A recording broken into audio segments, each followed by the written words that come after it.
el 3, pero si no, no le han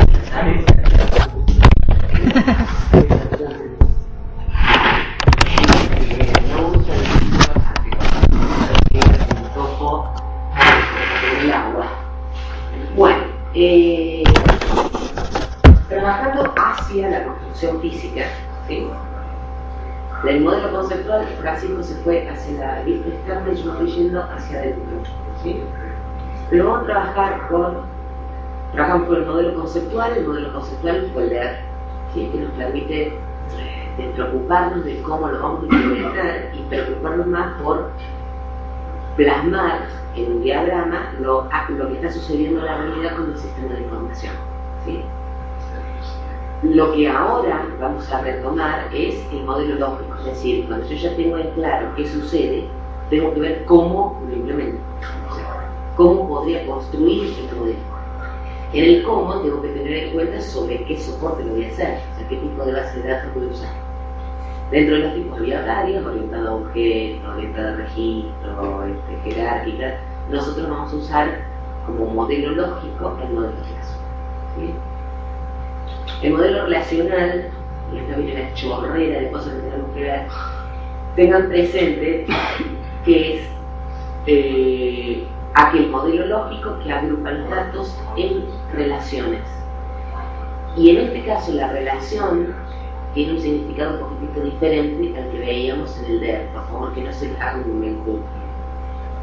En el modelo lógico, modelo relacional teórico, siempre se habla de relaciones.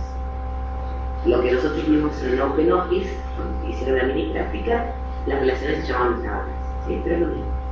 O sea, relaciones en el modelo lógico relacional, tablas en este gestor en particular. Y esas tablas son, como ya saben, estructuras que aglutinan datos referidas a una misma entidad de forma independiente como va a ser físicamente guardada. Si capturo una tabla, pero a mí no sé si está en el mismo tiempo de directorio, si está partida en 5 o no partida en 5, tampoco me interesa. Te habrán visto, ustedes pueden guardar y a lo sumo lo que les puede llegar a interesar es dónde se guarda, pero cómo se guardó no necesariamente.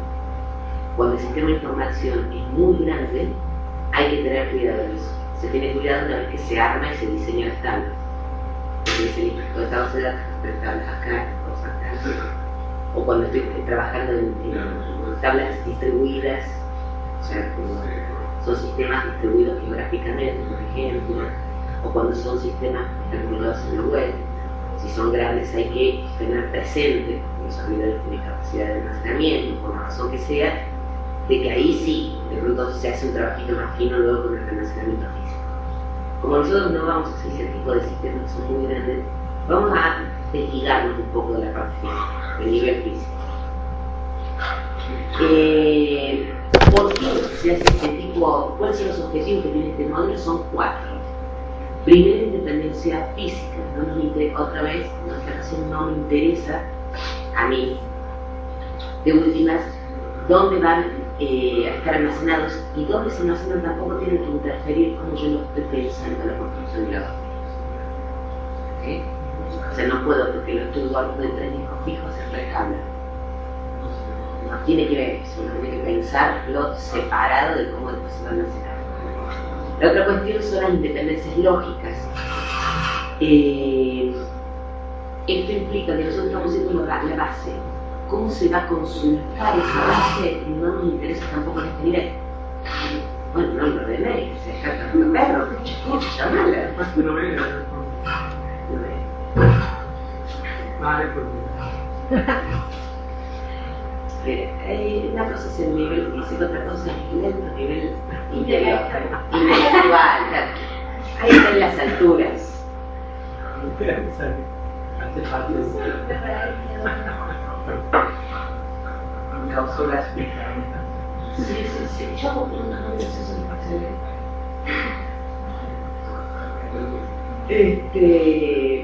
entonces eso también tener presente, que así como tampoco nos vamos a detener en cómo se guarda, tampoco nos va a preocupar mucho cómo se va a acceder. ¿Sí? Si tiene ventanitas, si no tiene ventanitas, si tiene, no tiene. esto que vos detectaste del ranking. Sí, lo que tenemos que hacer para lograr especialmente la independencia lógica es rápidamente ayudarnos qué cosas son procesos y qué cosas tienen que ver con la estructura. Entonces, por ejemplo, varios por Ebra lo ponen como un campo dentro o como un atributo dentro de una entidad. Ebra nunca fue el mejor compañero para eso.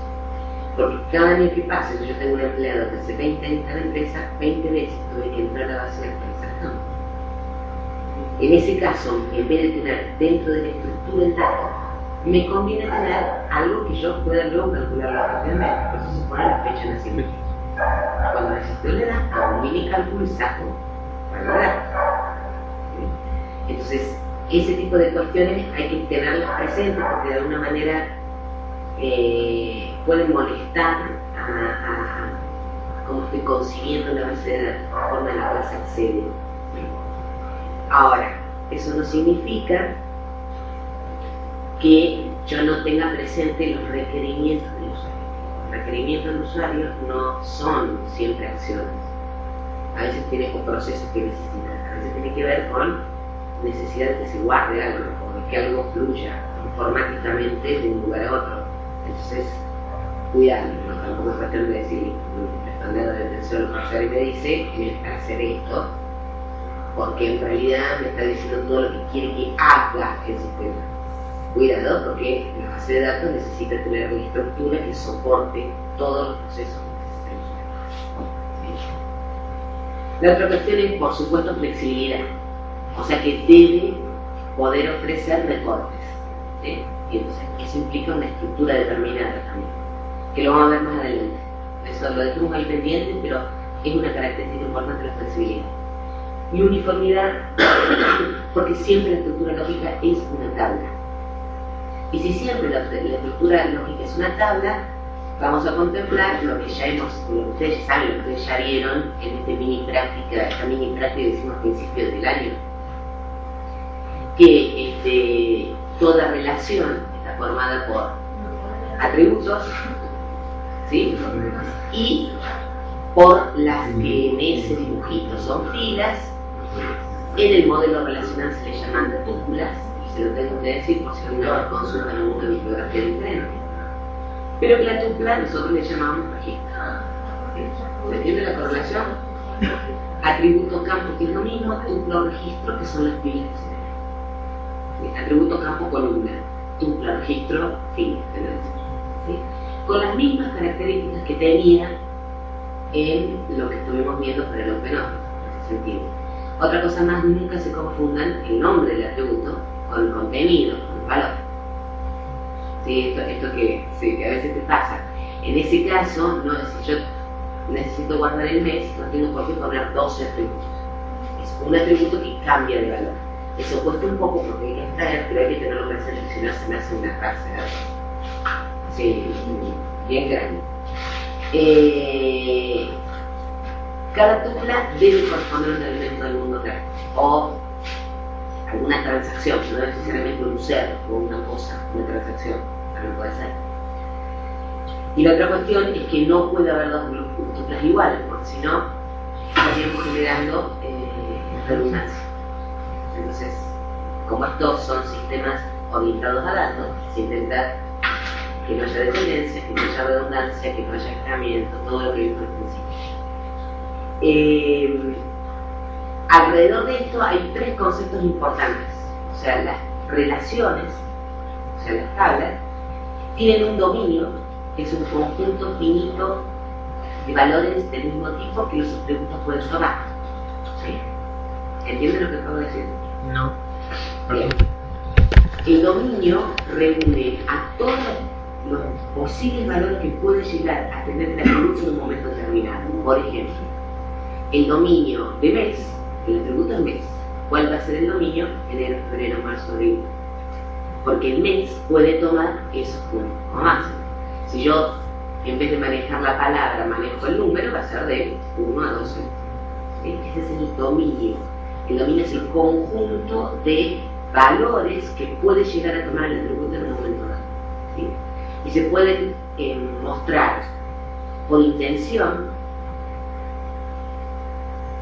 ven allá arriba, se indica, es una definición exacta, ¿sí? Es exacta, pero entre posibles valores. Es cuando yo defino entre rangos, ¿sí? En vez de decir,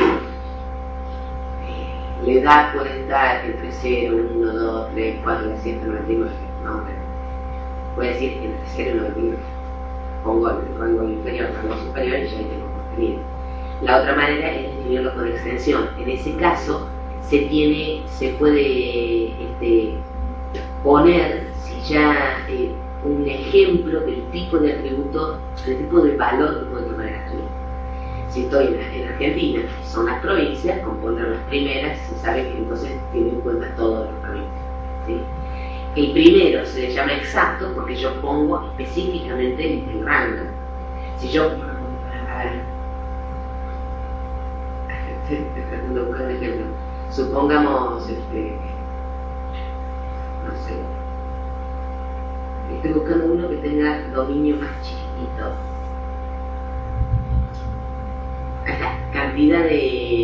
Cantidad de meses, supongamos, y lo quiero definir por intención, meses, y lo quiero definir por intención, número, podría también poner 1, 2, 3, 4, 14. Cuando es por intención queden claro todos los valores que se pueden tomar. Cuando es por extensión, se supone a partir de lo que pasa en el correo. ¿Sí? Bien. ¿Se entiende ahora? Sí. En este momento preguntarnos. El grado, una tabla también tiene un grado. El grado es la cantidad de atributos que preguntamos. Se nos cuenta las columnas, es el grado de la tabla. Y la cardinalidad, a diferencia de lo que veíamos en el DER, es la cantidad de tuplas. Las tuplas son los registros. ¿Sí? Entonces, supongamos, una tabla puede ser grado 3, cardinalidad 5. Entonces, significa que tiene 3 atributos, 3 columnas, y la cardinalidad 5 tuplas. ¿Sí? ¿Entiendes? Sí. Bien. Y después hay una serie de correlaciones, esto se lo dejo en el apunte también, pero lo tienen acá. Fíjense cómo la nomenclatura relacional es la nomenclatura más teórica, si se quiere, relación, tupla, atributo, grado, cardinalidad. Y después están las nomenclaturas, la del medio es la que nosotros vamos a usar. La relación es la tabla, la tupla es la fila, el atributo es la columna, el campo, y la fila es el registro.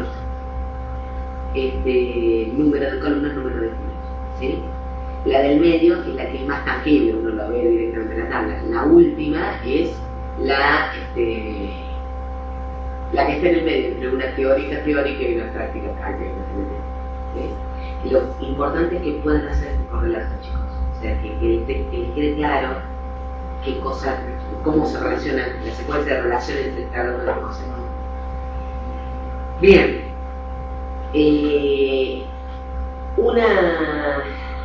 Esto que voy a mostrar ahora, que no creo, digo, lo tengo que mostrar porque no hay más remedio, pero en realidad para nosotros no influye en la construcción. Las relaciones, las relaciones, las tablas, se definen formalmente de una manera determinada, ¿sí?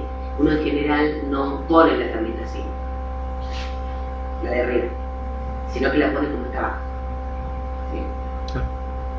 Entonces, lo que está, fíjense que en la secuencia es, primero viene la identificación de la tabla, este cliente que está acá, ¿sí? Este cliente es el nombre de toda la tabla, ¿sí? Luego viene la cabecera, DNI, nombre y edad. Después vienen 2 puntos, y lo que viene ahí después de los 2 puntos es el dominio. ¿Sí? En este caso el dominio se llama igual, el nombre es el nombre del dominio y este también el nombre del dominio. ¿Sí? En cuyo caso el nombre será igual a combinaciones de letras entre A y Z. ¿Sí? Lo mismo será para nombre o apellido. Edad uno pondrá un rango y DNI será combinaciones de números entre 0 y 9 con no más de tantos lugares. ¿Sí? O sea que se supone que esto está definido en algún lugar.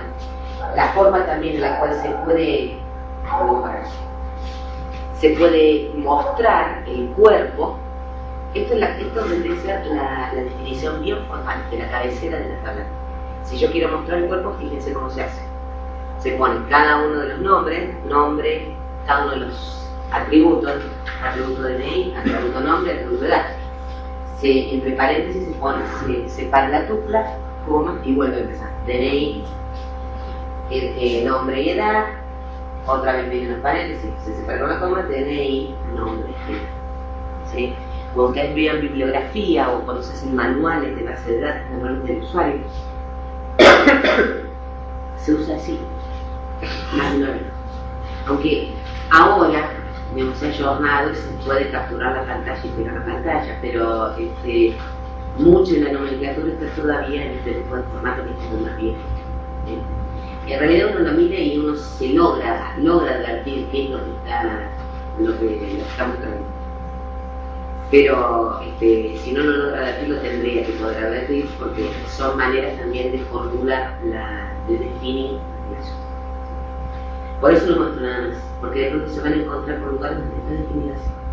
Ejemplos, carpetas de usuario, grupos de trabajo donde ya se define así. Entonces, por las dudas, para que tengan presente la manera en la cual se puede mostrar. Y finalmente, en la serie, nada, porque siempre hay temas, pero sí, para terminar con relaciones propiamente dichas, hay una serie de atributos o de propiedades, mejor dicho, propiedades que cumplen las relaciones, ¿sí? Y que son, en algunos casos, aconsejables y en otros casos, indispensables. Por ejemplo, la tabla o la relación tiene que tener un nombre distinto. En una base de datos, las tablas todas tienen que ser diferentes, el nombre. La otra cuestión es, los atributos tienen que poder guardar un solo valor para cada tupla. Yo no puedo poner un atributo nombre, el nombre del apellido. Si nombre es nombre, esos son valores atómicos. La otra cuestión es que el atributo tiene que tener nombre distinto en cada tabla. Esto es por ahí disculpable. Entonces, yo tengo tabla profesor, tabla alumno, yo puedo poner nombre para el profesor y nombre para el alumno. El único problema que tiene es eso, que para poder usarlo siempre tiene que estar acompañado por el nombre de la tabla. En general se le pone algún tipo de elemento que lo diferencie para mayor comodidad, pero ese, por ejemplo, propiedad es flexible. Yo puedo poner, qué sé yo, nombre A para el nombre del alumno, nombre B para el nombre del profesor. La otra cuestión es que cada tupla tiene que ser única. Esto sí o sí tiene que cumplirse para que sea una relación. No puede haber tuplas repetidas. Ya van a ver esto después. Esto parece muy tonto ahora, pero van a ver cuando tengamos que normalizar, hacer un procesito que se las tablas. Y después, no importa en qué orden yo ponga los atributos o en qué orden pongo el tupla. ¿Por qué no importa? ¿Por qué no me importa si yo primero cargo nombre, apellido y lo pongo al final y pongo primero DNI? Porque lo primero que dijo que no nos importa dónde ¿Y por qué no nos importa? ¿Qué es lo que yo le puedo hacer después en las tablas que entonces ya vieron que se puede reordenar como se quiere y que se puede ubicar los campos como el usuario necesita. Eso es la parte de la lista externa. Por ejemplo, que primero salga el nombre, después el apellido con el DNI. A nosotros, internamente, no físicamente, sino internamente, no nos modifican nada. ¿Sí? Hago esta consideración porque un par de veces me dijeron, uy, en el ejemplo viene primero el teléfono y yo lo cargué al último. No hay problema. Ningún problema. Se puede cargar cuando se quiere, mientras se cargue el dato que corresponde, ¿no? Me he olvidado de la información con el granel. Todavía me falta. Los tipos de relaciones en general, nosotros siempre vamos a trabajar con las más comunes, son las que se llaman las persistentes, donde la desaparición de la tabla tiene que ver con el usuario que lo borra. Usuario entendido también como el administrador de la base de datos. ¿Sí? Ese tipo de tablas son, por ejemplo, las que se les llaman tablas base, que es la que guarda la información, guarda el dato propiamente dicho. Y hay otro tipo de tablas que son tablas que se producen como si uno le sacara una fotografía a la tabla a la cual se le aplicó algo. Supongamos, ustedes vieron que cuando filtraban acá, no guardaban de vuelta la tabla. Vieron que ustedes estén en la tabla, hacían un filtro. Lo que se almacenaba era el criterio del filtro. ¿Sí? Aplicaba ese criterio y obtenía una tabla secundaria donde me aparecía una subtabla. Esa subtabla, cuando a veces es muy difícil la consulta, se guarda también. Eso se llaman las pistas. Que se suele almacenar por una cuestión de comodidad. ¿Sí? Si mi sistema no es tan dinámico, no se actualiza cada mes. Bueno, durante todo ese mes, haber tenido aplicado la consulta y tener almacenado el resultado de la consulta hace que sea mucho más rápido mostrarlo.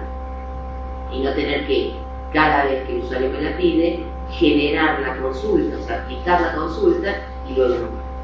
Entonces, además de tener las tablas básicas, que son indispensables, se puede tener todo un conjunto de vistas que son como si fueran subtablas de las tablas.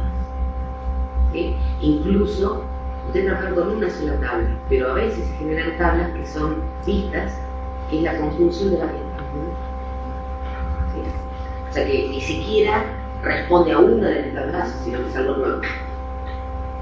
La otra cuestión son instantáneas. Las instantáneas, olvidar. Las tablas vistas, en el caso de los buenos gestores, están totalmente relacionadas a la tabla base. Si la tabla base yo borro algún tipo de registro que está en la tabla vista, se va a actualizar. Se puede actualizar. Porque si yo voy agregando, tal cual, se va actualizando. En cambio, la instantánea es una vista, pero esta no tiene esa relación con la otra. ¿Sí? ¿Se entiende, cierto? sí.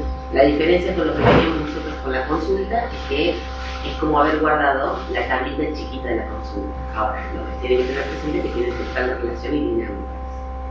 Las temporales son las que son provocadas por el sistema y van a ver que aparecen una serie de temporales.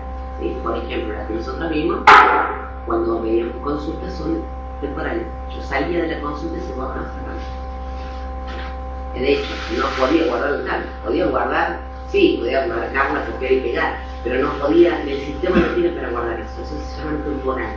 No la borra el usuario, no la genera incluso necesariamente el usuario, pero se necesitan a veces para ciertas cosas que el sistema tiene.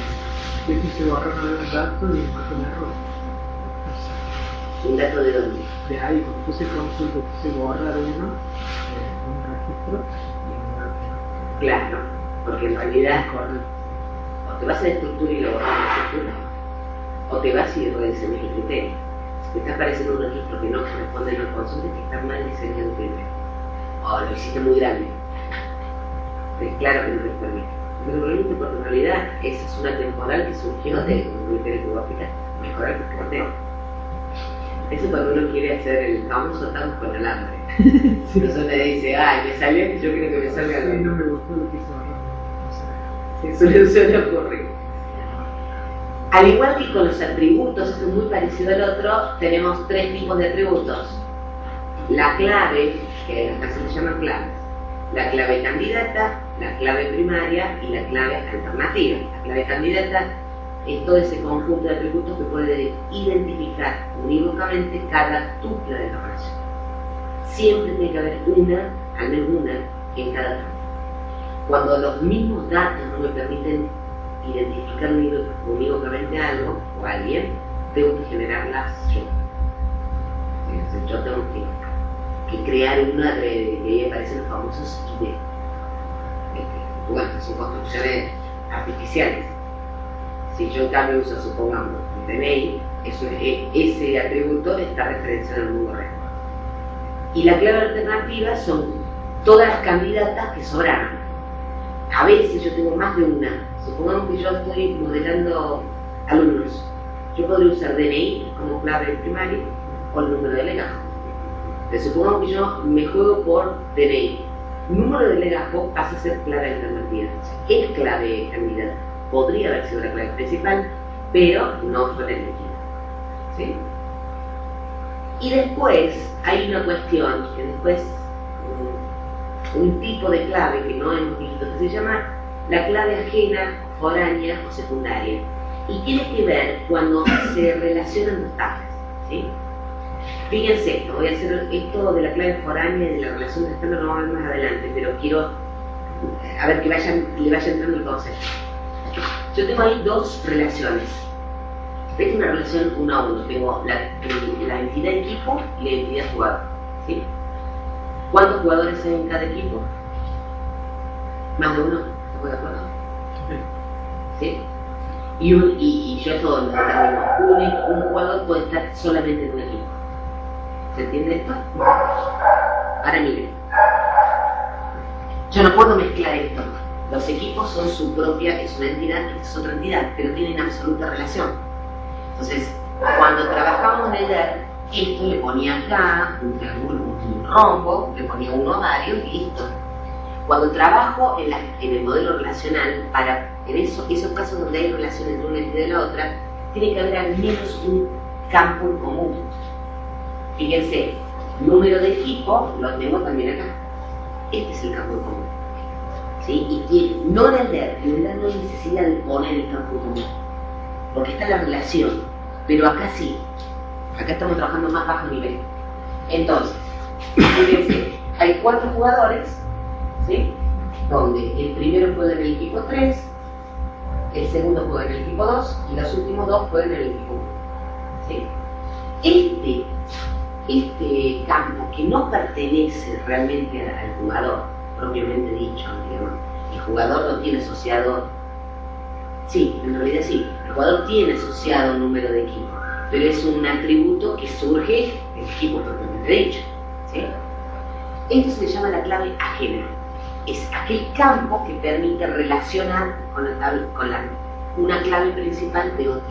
¿Sí? Va de vuelta. Esto tiene que ser clave principal en la otra, si no la relación no se puede dar. De forma tal de que si yo elijo acá el equipo 1 y unívocamente elegí el equipo 1, pueda, al aplicar la relación, separar acá también unívocamente los dos que son del equipo 1. ¿Sí? ¿Se entiende? Ese es el atributo más nuevo, la clave más nueva. En el otro caso sí las habíamos visto, en esta las foráneas no las necesitábamos en el DER, pero ahora lo vamos a necesitar, no, un poco, mucho.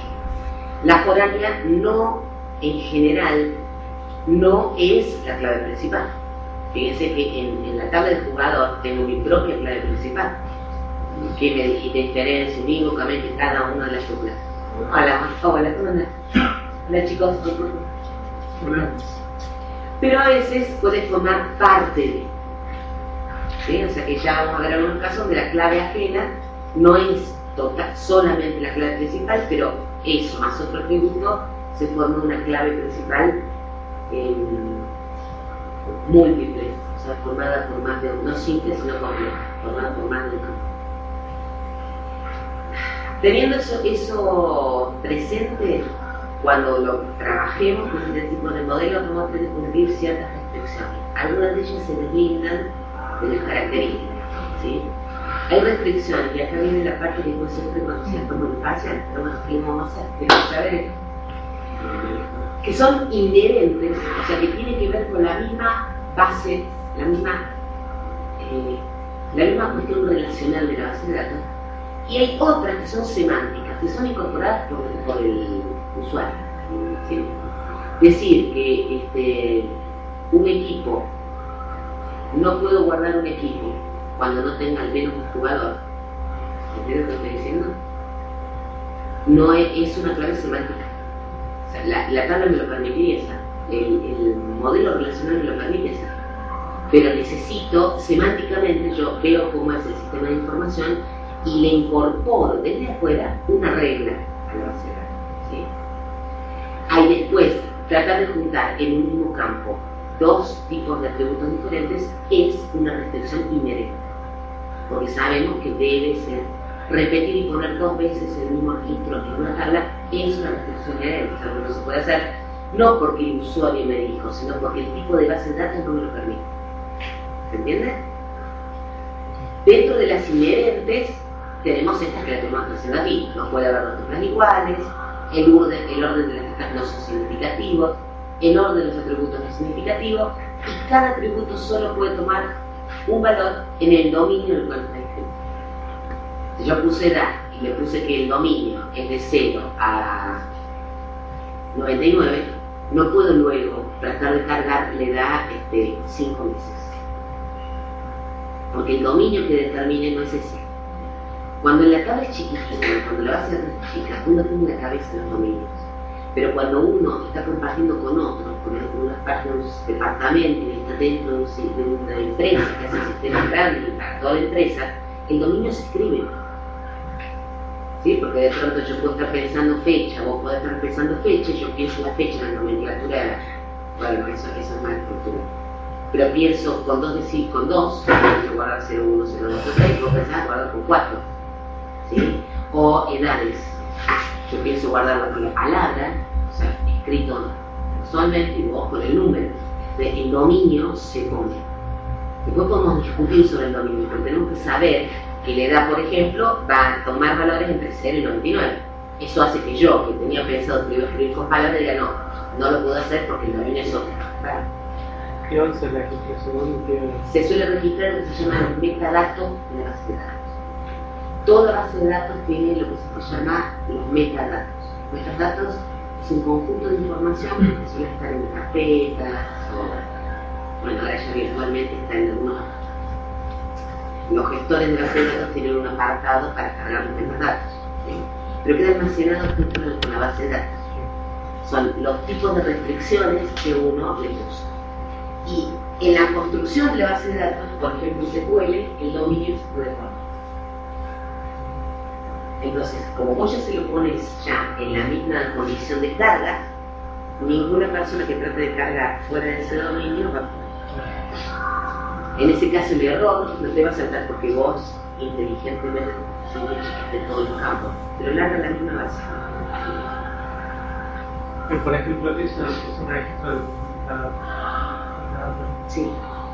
Sí, sí. ¿El usuario lo tiene que saber? No necesariamente. Depende del usuario. El usuario en general, más que el metadato, que son como reglas internas, y es la forma interna que está estructurado el dato, porque en realidad una cosa es realmente cómo está guardado y otra cosa es cómo se muestra al usuario. Yo podría tener la edad guardada con número y haber hecho un procesito que me la transforma en palabra. Que la edad siempre sabe el contexto, pero yo sé que está guardada en número, yo administrador.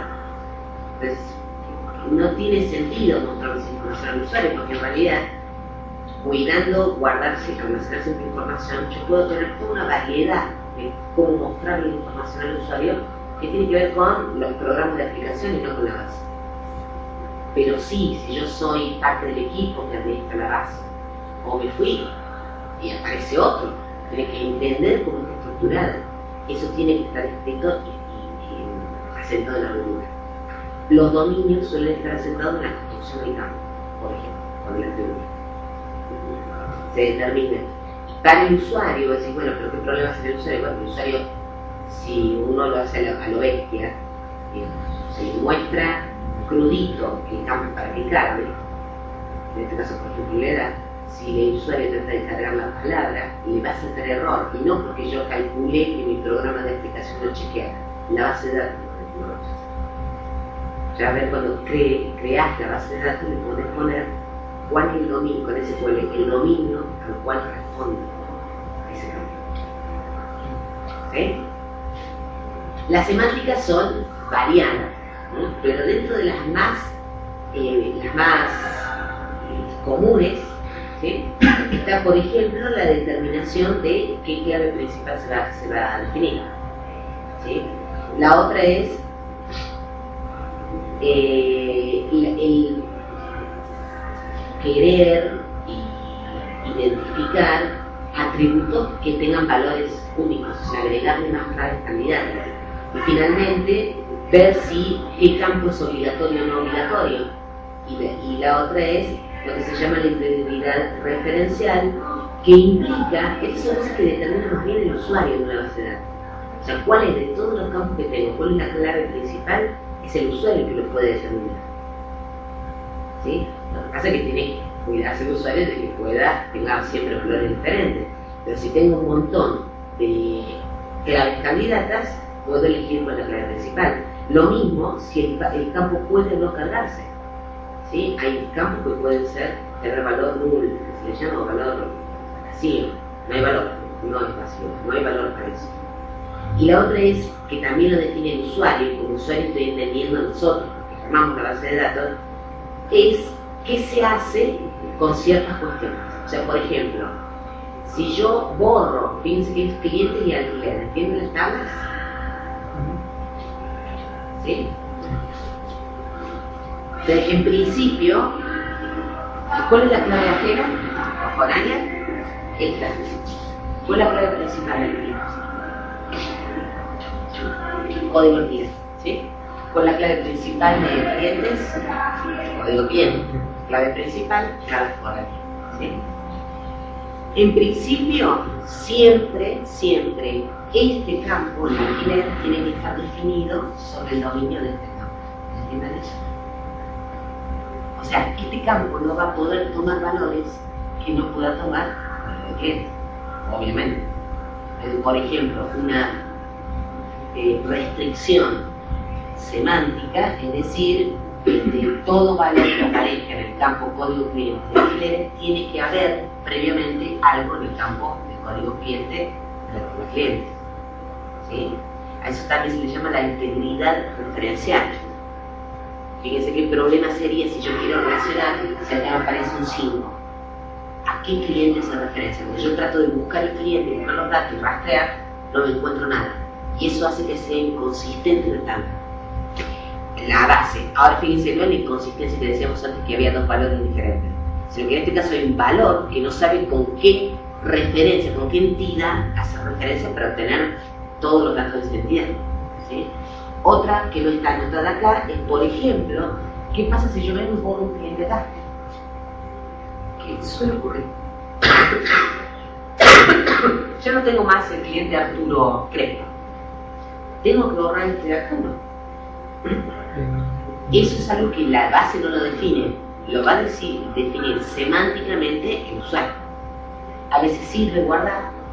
¿Por qué sirve guardar? Porque es un historial, en cuyo caso va a aparecer acá un valor que no se va a encontrar acá, en cuyo caso será el mismo usuario, como estamos hablando todas de reglas semánticas que maneja el usuario, el mismo usuario tendrá que saber que cada vez que aparezca algo que no está acá son de clientes viejos, ¿así?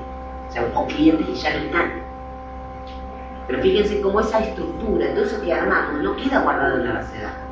Es otra vez parte del metadato. O sea, la información de cómo funciona la base de datos. ¿Sí? Lo mismo si yo vengo y modifico acá. Si yo vengo y modifico el 97 no, el 95, necesariamente se hace lo que se llama la modificación en cadena, en cascada. Tengo que venir acá y modificar el 97. O no, porque a veces se necesita hacer una historia de todas las claves que funcionan el cliente.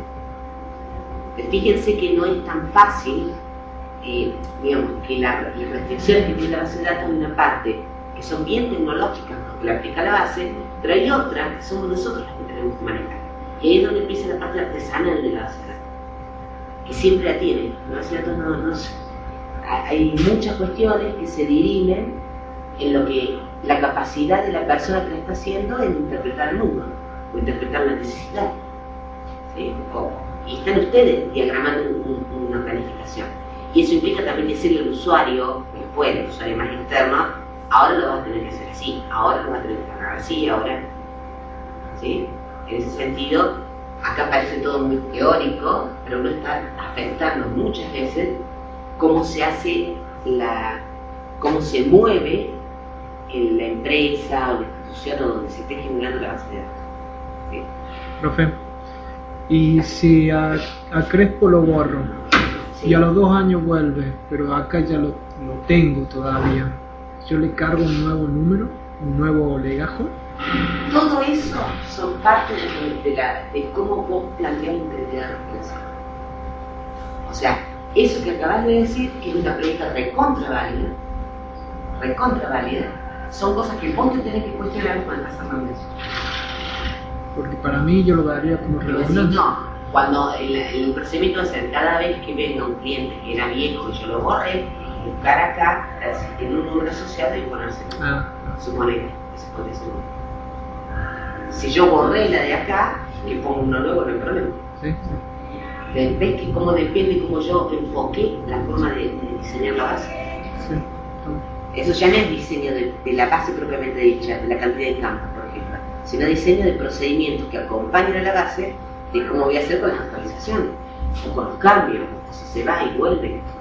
¿Sí? Sí. Y más de una vez son los que nos hacen doler la cabeza, porque son las cosas más. Uno tiene que empezar a hacer futurología. ¿Qué pasaría si?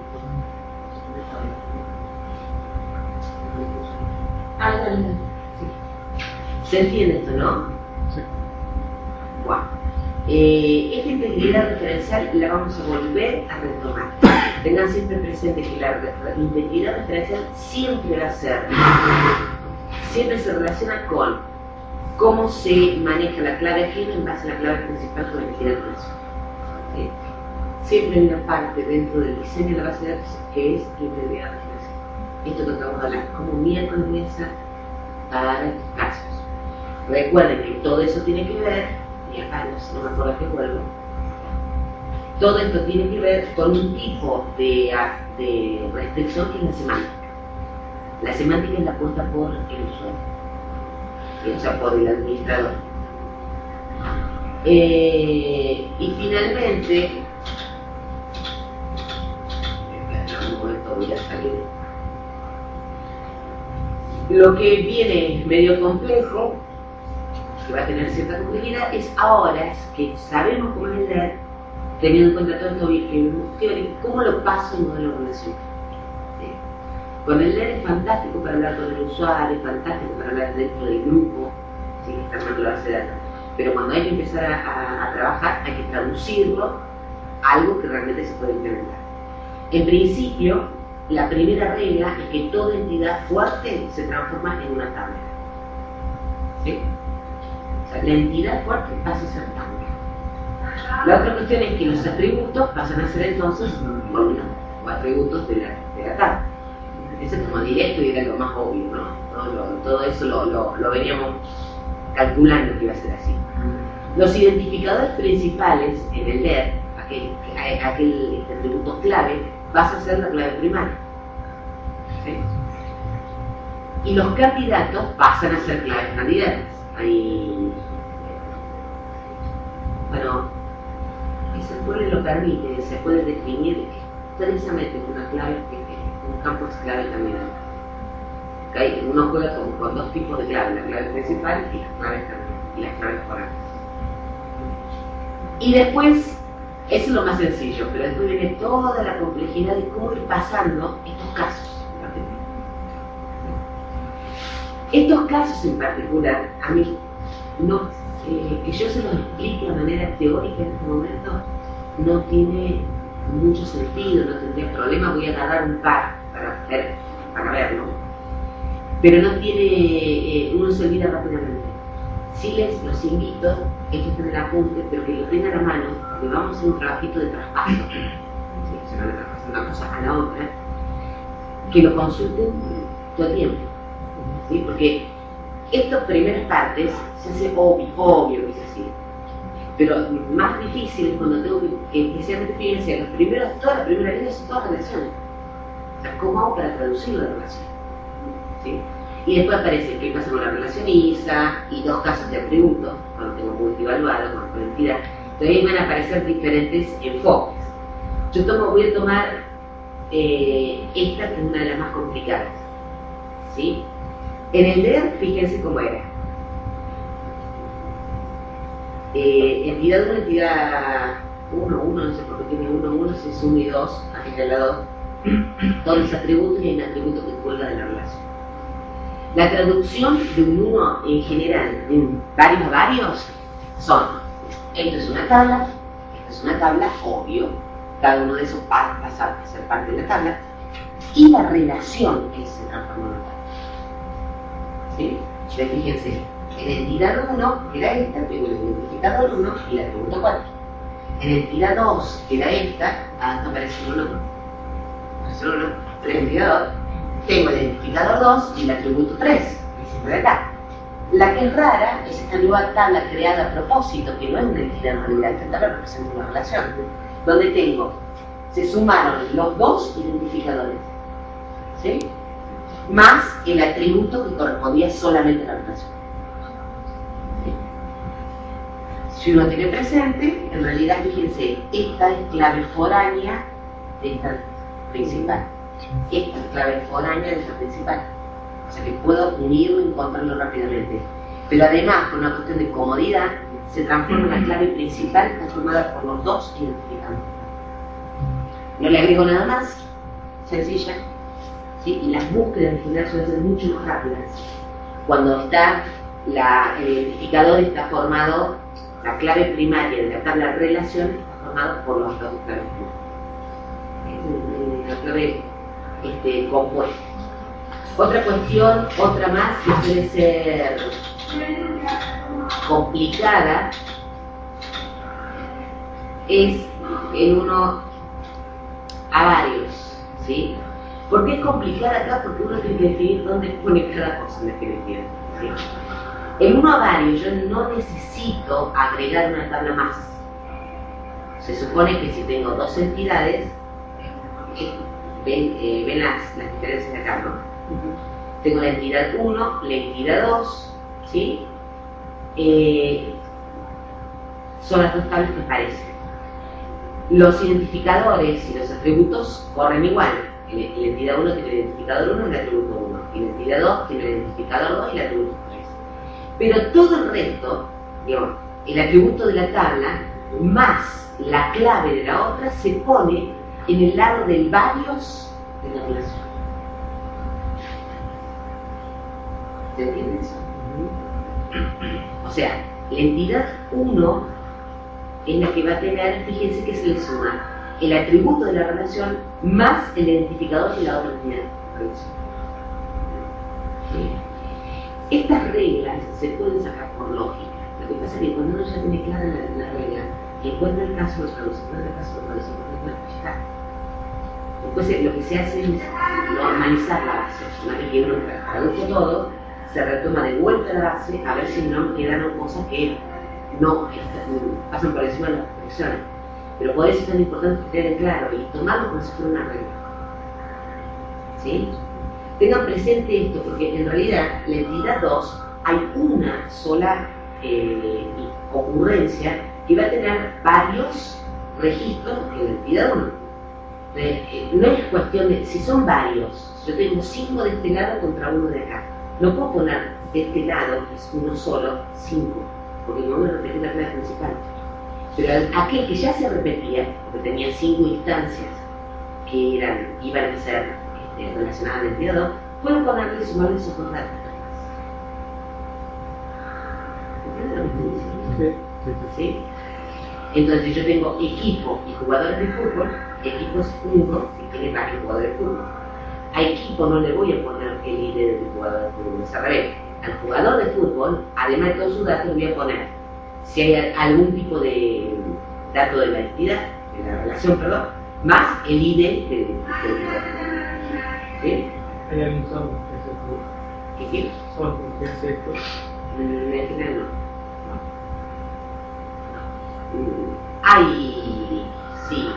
Hay uno, pero que es una especie de pseudo ver, lo carga y lo traducís a códigos de SQL y lo que pasa es que después hay que chequearlo, sí o sí, porque en algunos casos no es tan sencillo como esto, sino que tomás elegís, tomás decisión. Por eso nosotros no usar eso hasta dentro de la decisión. Nos vamos a poner nosotros para cómo se hace, para que lo tengan y lo incorporen, porque eso te permite determinar lo que no lo No lo digo para. No pienso yo, lo hago pensar eso, total. No, si no es que. No, algunos sí, algunos sí. Siempre hay que checarlos después, pero nosotros usamos uno. Usamos uno. Que hace uno también hay que checarlo después. Sí, sí. Lo que pasa es que esto automáticamente te crea tablas. Sí. Si vos hiciste bien el DER, y pusiste bien los atributos, y marcaste bien la clave principal, y pusiste bien que era realmente una relación una variable, lo que te larga como código es la creación de tablas que ya tienen el campo donde corresponde, la tabla extra de relación que la crea sola. Entonces, otra vez, sí, claro, a conciencia lo tuve que hacer una organización, pero sí, se puede. Y después de acá hay una serie de variedades que les voy a tener el placer poder ponerse y pasar ustedes, ¿okay? Ver cómo es la 1 a 1, tenemos fácil. 0 a 1, puede ser que no tenga un atributo, que sí, la relación recursiva. ¿Qué pasa cuando el atributo es multievaluado? ¿O qué pasa cuando es ISA? Bueno, todo eso los invito a que lo vean con toda tranquilidad y disfruten de la información. El trabajito completo para lo que queda, no vamos a ver todo, pero vamos a tomar un ejemplo. O sea, cada uno tiene su propio DER. ¿Sí? Recuerden que el parcial pasado te presentaron la idea era corregir. La idea mejor es que hagamos el DER del proyecto. Para eso, yo necesito darle más tiempo. Sé que están ahí jugados y porque me va a llevar más tiempo registrar. Entonces, vamos a estar trabajando esta primera parte, al menos teóricamente, si que lleguen realmente a la tabla, con los ejemplos que tomaron cada uno. Hasta que esté el otro DER. Con el otro DER hacemos el trabajo de volverlo a pasar y nos quedamos con ese QL para trabajar con eso. ¿Sí? En el caso de mujer, vamos a hablar, no sé cómo. También hay un proyecto que integra varias materias, también base de datos también